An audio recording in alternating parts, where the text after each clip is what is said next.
नमस्कार दोस्तों, आशा करता हूँ आप सब अच्छे होंगे। मैं आपको अपने यूट्यूब चैनल लेखपाल डायरी पर एक बार फिर स्वागत करता हूँ।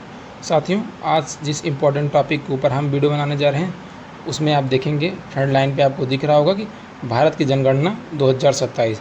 वर्तमान समय जनगणना का कार्य जो कि मकान गणना का था वो तो कंप्लीट कर लिया गया है।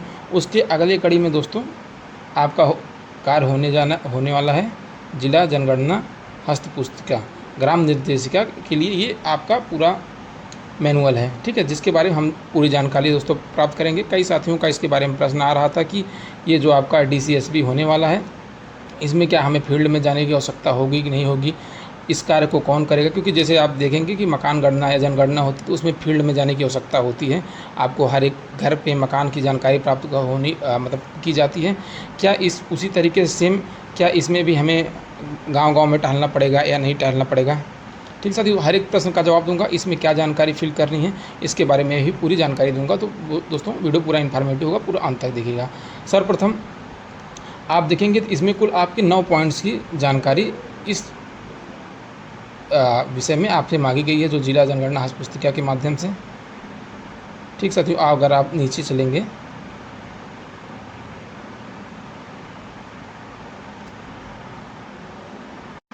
आप देखेंगे दोस्तों जो कुल 9 पॉइंट है उसमें क्या होगा कि पहले आपको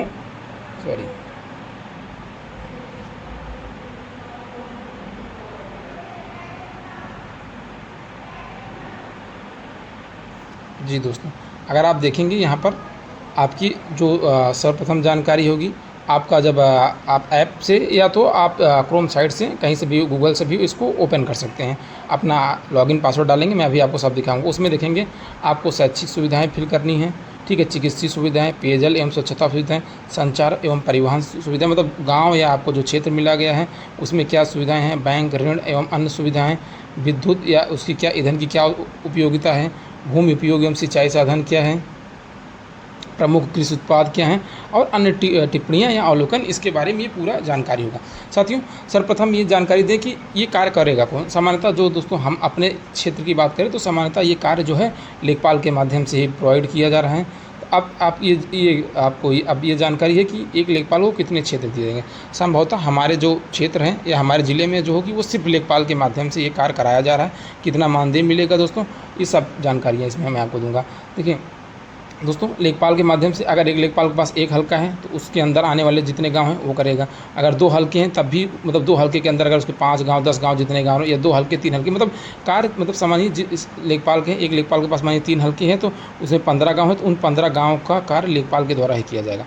इसमें मानदेय दोस्तों क्या है, मानदेय दोस्तों है आपका जितने गाँव है, मतलब 15 गाँव है तो इंटू 1000, मतलब 15,000 रुपये इसके लिए आपको दिए जाएंगे। जैसे मेरे पास दोस्तों 2 हल्के हैं और 6 गांव हैं तो मुझे 6,000 रुपये की करीब धनराशि प्राप्त होगी।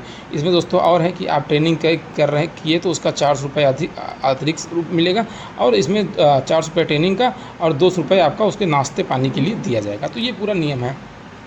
अब एक सवाल इसको वीडियो से मतलब इन्फॉर्मेशन देने से पहले कि क्या हमें क्षेत्र में जाने की आवश्यकता होगी। दोस्तों, अगर जो जानकारी है इसके अंतर्गत मैं भी आप सबको बताऊंगा, अगर आपके पास वो जानकारी पहले से उपलब्ध है तो आपको कहीं जाने की आवश्यकता नहीं। आप मोबाइल ऐप के माध्यम से या गूगल पे जाके DCSB की साइट से .government.in के माध्यम से लॉगिन करके आप वहाँ पर पूरी जानकारी फिल कर दीजिए। आपको कहीं जाने की आवश्यकता नहीं है। आगे चलते हैं दोस्तों।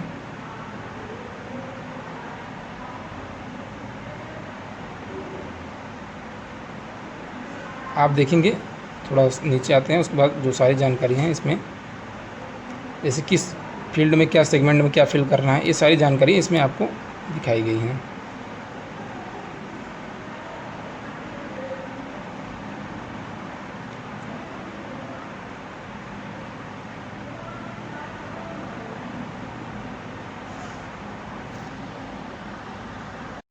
जब दोस्तों आप अपना ऐप या क्रोम के माध्यम से ओपन करेंगे, देखिए पहले सर्वप्रथम आपके जो गांव की जानकारी है उसकी पूरी जानकारी ली जाएगी, ठीक है। आपका जिला मुख्यालय से कितनी दूरी है, गांव का क्या नाम है, इस प्रकार की पूरी जानकारी उपलब्ध की जाएगी। हैमलेट मतलब पूर्वा क्या है उसके बारे में पूरी जानकारी प्राप्त की जाएगी। उसके बाद आप आएंगे, पहली है जो पहला सेगमेंट होगा, इसमें 9 सेगमेंट आपको पूरे फिल करने हैं। मैंने आपको बताया था, उसमें बताया कि शैक्षिक सुविधाएँ क्या हैं, यदि उपलब्ध हैं तो क्या कहते हैं ठीक है, नहीं है तो कितनी दूर पर उपलब्ध हैं, ठीक है, प्राइवेट गवर्नमेंट दोनों सारी जानकारियाँ आपकी पूर्व प्राथमिक विद्यालय मतलब ये LKG UKG या जिसे हम कहते हैं आंगनवाड़ी, या उच्च प्राथमिक विद्यालय, माध्यमिक विद्यालय या उच्च माध्यमिक विद्यालय, इसके बारे में संपूर्ण जानकारी। जैसे कहते हैं, जैसे हमने एक एग्जाम्पल में कहा, जैसे एक स्कूल है जिसमें से 1 से लेकर 12 तक कक्षाएँ चल रही हैं, तो आप उसको किस में काउंट करेंगे, ठीक है। उसमें आप जैसे पूछेंगे कि आप कितने प्राथमिक विद्यालय हैं, या उच्च प्राथमिक विद्यालय हैं, या माध्यमिक विद्यालय, या पूर्व माध्यमिक प्राथमिक विद्यालय, तो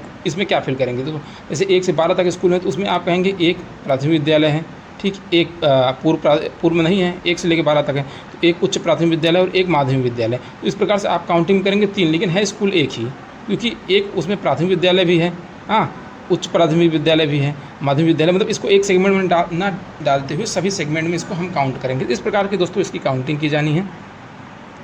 अब आगे चलेंगे, देखिए सारी जानकारियाँ दी गई हैं, ठीक है। चिकित्सा सुविधाएं क्या हैं, प्राथमिक स्वास्थ्य केंद्र है, उप स्वास्थ्य केंद्र है, सामुदायिक स्वास्थ्य केंद्र है, उसमें कितने डॉक्टरों की तैनाती है, ठीक है। इस प्रकार से अगर नहीं है तो कितने दूर पर उन्हें सुविधा लेने के लिए जाना पड़ता है, ठीक साथियों।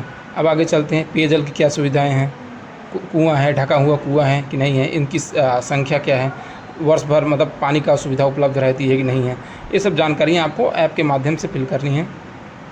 आप देखेंगे नेक्स्ट में संचार, परिवहन एवं सुविधा एवं संपर्कता क्या है, जिसमें आपके डाकघर या टेलीफोन लाइन या सार्वजनिक कॉल ऑफिस लाइन PCO, इन सब की जानकारी आपको फिल करनी है, ठीक है साथियों।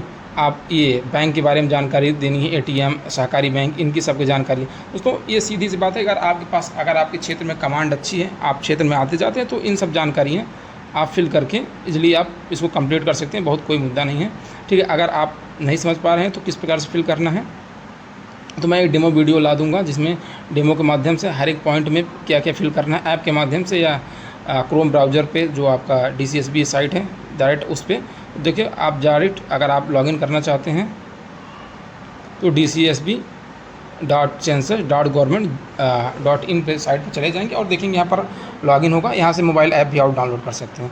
यहाँ आप देखें साइड में लॉगिन वाला ऑप्शन दिया हुआ है, मैं आपको लॉगिन करके अपना दिखा देता हूँ। एक बार ID पासवर्ड किस प्रकार से लॉगिन करना है, क्या जानकारी है वहाँ फिल करनी है। देखें साथियों, ये हमारा डैशबोर्ड ओपन हो चुका है, ठीक है। आप देखेंगे यहाँ पर ये होम है, यहाँ पर डैशबोर्ड है, मतलब आपके विलेज की पूरी जानकारी है, ठीक है। आप देखेंगे उसके बाद डैशबोर्ड हो गया, डाउनलोड यूजर मैनुअल और चेंज पासवर्ड यहाँ से आप कर सकते हैं, ठीक है। ये जानकारी है। आप यहाँ पर देखेंगे number of village assigned 6, total number of completed village अभी 0 है, नंबर ऑफ विलेज प्रोग्रेस अभी 0 है, number of village yet to start करने भी 6 बाकी हैं, ठीक। तो ये है हो गया जानकारी दोस्तों। आप जो विलेज आपको प्रोवाइड किए गए हैं आप देखेंगे यहाँ पर आपकी सारी जानकारी है, और जो फैसिलिटी आपको कंप्लीट करनी है देखेंगे अभी जनरल इन्फॉर्मेशन इस गांव की देखेंगे अभी 0 है, ठीक है। कटम कुट लगा हुआ है, एजुकेशनल इन्फॉर्मेशन, ठीक है, medical facility, water and sanitation, communication and transport, bank credit card and